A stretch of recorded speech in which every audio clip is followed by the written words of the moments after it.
ikaze kuri YouTube channel yacu. Mu isomo riheruka twarebeye hamwe ingera z'igihe, turebera hamwe uburyo zikoreshwa bitewe n'igihe urimo uvuga. Muri iri somo rero ry'uyu munsi tugiye kurebera hamwe uburyo ushobora kugirana ikiganiro n'umuntu kuri telefone, haba ari umuntu wiyubashye cyangwa se ari umuntu mumenyeranye. Lektion 58. Lektion 58.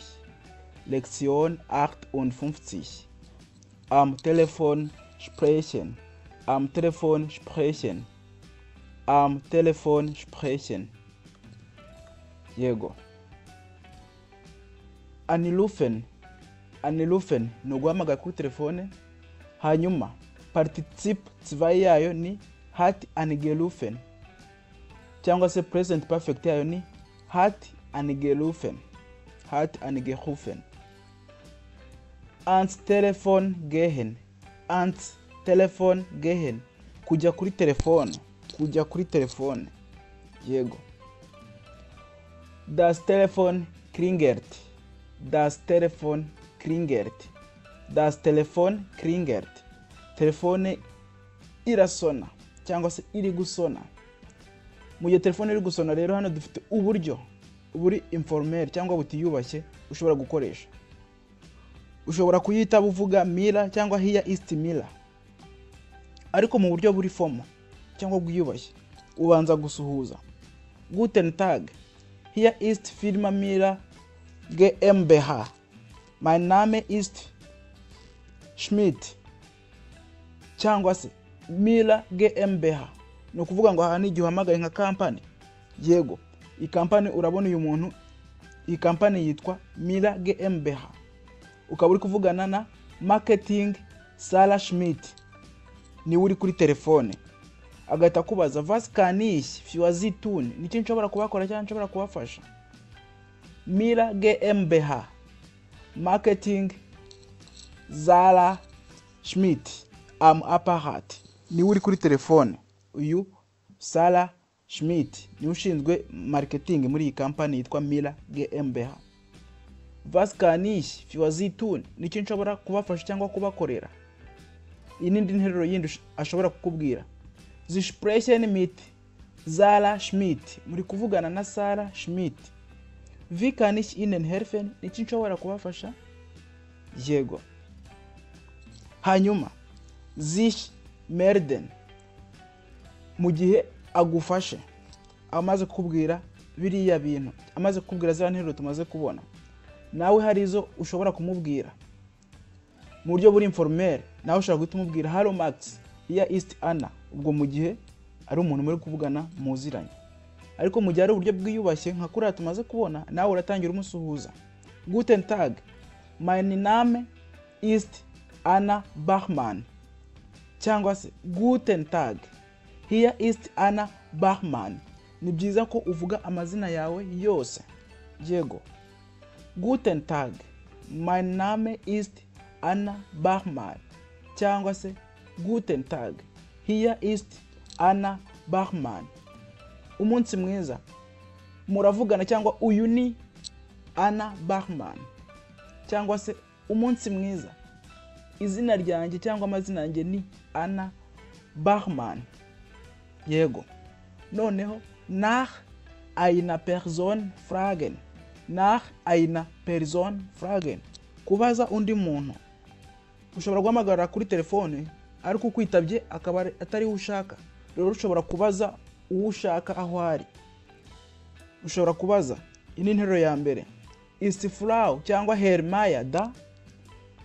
Madame cyangwa Bwana Maya araho ngaho? Arahari? Cyangwa se kann ich bitte mit Frau cyangwa Herr Maya sprechen? Nshobora kuvugana na Bwana cyangwa na Madame Maya? Cyangwa se könnten Sie mich bitte mit Frau cyangwa Herrn Maya verbinden? Mushobora kumpuza na Bwana cyangwa na Madame Maya? Yego. Inshingano dufite ni verbinden. Verbinden, to connect. Verbinden. Hanyuma participe 2 yayo ni hat verbunden. Hat verbunden. niyo participe 2 yayo.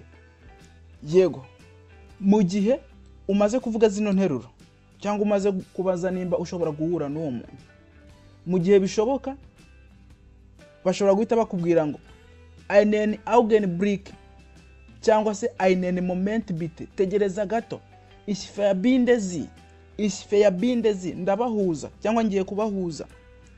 Einen Augenblick bitte cyangwa se einen Moment bitte, mutegereze gato. Yego, ndabahuza, ich verbinde sie. Yego, die Person ist nicht erreichbar, mu gihe umuntu bari bagiye kuguhuza nawe atari kuboneka. Hano hari interuro bashobora kukubwira, er cyangwa sie ist in einer Besprechung cyangwa auf Geschäftsreise. Urumva, ari mu nama, Besprechung, ari mu nama cyangwa se yagiye mu rugendo rw'akazi. Er ist in einer Besprechung cyangwa se auf Geschäftsreise, urugendo rw'akazi. Yego, cyangwa se kann ich Ihnen weiter helfen, mu gihe umuntu atari kuboneka. Ugukwitabye ashobora kukubaza nimba we hari icyo yagufasha. Kann ich Ihnen weiter helfen, nshobora kugomeza kubafasha, cyangwa se möchten Sie eine Nachricht hinterlassen, möchten Sie eine Nachricht hinterlassen, murashaka gusiga ubutumwa, möchten Sie eine Nachricht hinterlassen, murashaka gusiga ubutumwa. Cyangwa se kann ich ihm cyangwa ihr etwas ausrichten, kann ich ihm cyangwa ihr etwas ausrichten, hari ikintu nshobora kumushyikiriza. Yego, etwas ausrichten ni ugutanga message, hari message mumufitiye nshobora kumushyikiriza. Yego, icyo wifuza kubwira uwo muntu utari kuboneka ushobora kukibwira uwo muntu kwitabye akaza kukimushyikiriza. Kann ich ihm cyangwa ihr etwas ausrichten, nshobora kumushyikiriza ikintu cyangwa ubutumwa. Noneho wowe ushobora kugira ikindi kibazo ushaka kubaza. Yego, mu gihe uwo ushaka kubaza atari kuboneka, ukwitabye ari cyo ushobora kumubaza, ushobora kumubwira ngo kann ich Sie etwas fragen cyangwa se ich habe eine Frage, nshobora kubabaza cyangwa se mfite ikibazo. Yego, hanyuma eine Nachricht hinterlassen, gusiga ubutumwa. Eine Nachricht hinterlassen, gusiga ubutumwa. Könnten Sie ihm cyangwa ihr etwas ausrichten, nukuvuga ngo ukoresha im mu gihe ari igitsina gabo cyangwa se iya ari igitsina gore uwashaka kuvugana nacyo ariko kitari kuboneka.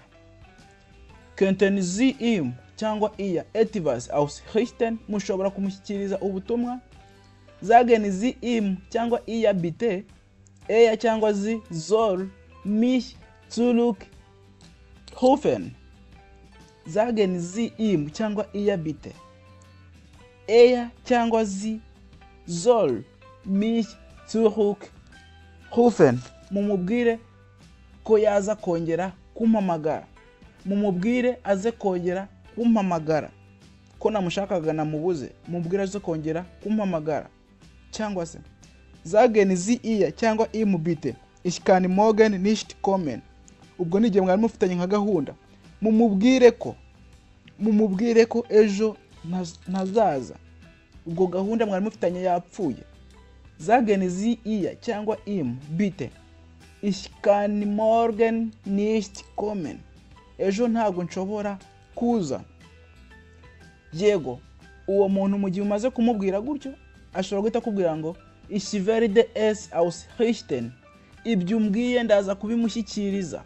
Ich werde es ausrichten, ibyo umbwiye ndaza kubishyikiriza abo bigenewe. Yego, hanyuma etwas nicht verstehen,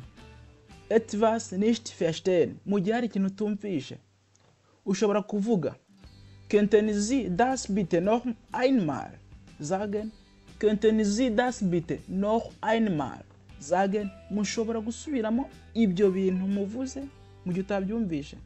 Cyangwa se Entschuldigung, wie bitte? Entschuldigung, wie bitte? Munyihanganire. Ngo wie bitte? Ngo ubwo ushatse kumusiguza kugira ngo asubiremo. Könnten Sie das bitte buchstabieren? Könnten Sie das bitte buchstabieren? Mushobora kuvuga ibyo bintu mu nyuguti? Yego. Hari igihe umuntu ashaka kukubwira ijambo nturyumve neza, bikaba ngombwa ko arivuga mu nyuguti kugira ngo uryumve. Cyangwa se Entschuldigung, das habe ich nicht verstanden. Munyihanganire, ibyo ntabwo nabyumvise. Entschuldigung, das habe ich nicht verstanden. Nukuvuga ngo iyi das mwongere mubyibuke, iyi ngiyi ntabwo ari article ahangaha gutya. Oya, iyi das iri kuvuga ngo ibyo mwavuze ntabwo nabyumvise. Yego, ntabwo hano ari article.